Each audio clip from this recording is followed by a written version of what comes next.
मेरे को मर्डर किया है, हमने उसको भी मर्डर करवाइए। हम उसकी कत्ल देखना चाहते हैं, वो मेरा इंसाफ है। पुलिस खाली एक बहलावा देता है, कातिल को रख के खिलाता है पिलाता है और एक बहलावा देता है कि मेरे बच्चे को किसने मरवाया और क्यों मरवाया, किस वजह से मरवाया। फैज अहमद को कब मिलेगा इंसाफ? दरभंगा में फूटा लोगों का गुस्सा।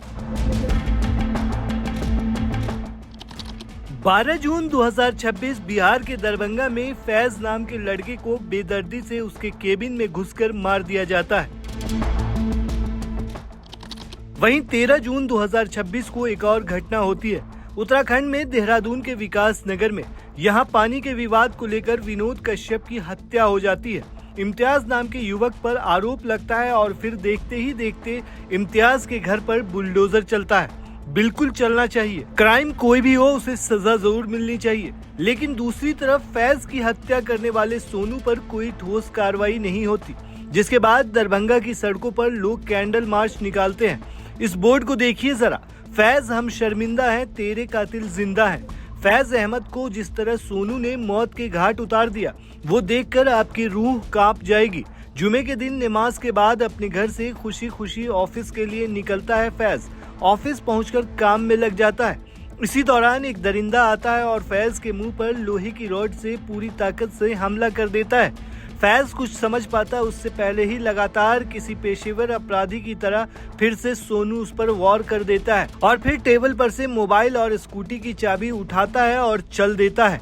ये सभी वारदात सीसीटीवी में कैद हो जाती है। घटना के 24 घंटे के भीतर पुलिस 13 जून को आरोपी को गिरफ्तार कर जेल भेज देती है। लेकिन एक सप्ताह से अधिक समय बीत जाने के बावजूद मामले में गिरफ्तारी के अलावा कोई ठोस निष्कर्ष सामने नहीं आता है, जिस पर लोगों का गुस्सा फूट पड़ता है। सुनिए जरा घर वाले क्या आरोप लगा रहे हैं। ये कहाँ का इंसाफ है?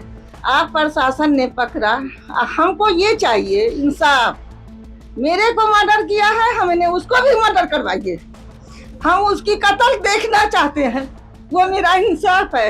नहीं तो कुछ इंसाफ नहीं है। पुलिस क्या कर रही है? आज एक सप्ताह हो गया, पुलिस कुछ नहीं की। पुलिस खाली एक बहलावा देता है, कातिल को रख के खिलाता है पिलाता है और एक बहलावा देता है।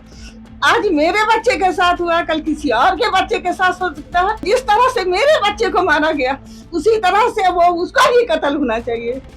जो तभी हम लोग को, माँ बहन को ऐसा होगा कि मेरे बच्चे की कातिल ने पकड़ाया और कत्ल किया गया।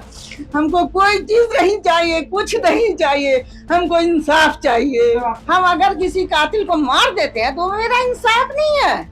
मेरा इंसाफ है कि हमको पता चलना चाहिए कि मेरे बच्चे को किसने मरवाया और क्यों मरवाया, किस वजह से मरवाया, वो मेरा इंसाफ है। वहीं दूसरी तरफ सोशल मीडिया पर भी लगातार सवाल उठ रहे हैं। इस ट्वीट को देखिए जरा, सोनू पासवान ने फैज की हत्या कर दी, लेकिन मीडिया खामोश, प्रशासन खामोश और न्यायालय भी खामोश। न सोनू के घर पर बुलडोजर चला, न मीडिया का विधवा विलाप हुआ। क्यों?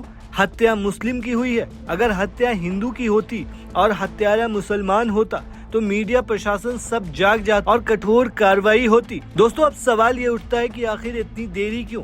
अभी तक कोई ठोस कार्रवाई क्यों नहीं की गई? सीसीटीवी फुटेज की गहराई से जांच होनी चाहिए। आखिर शोरूम के आसपास कौन लोग मौजूद थे?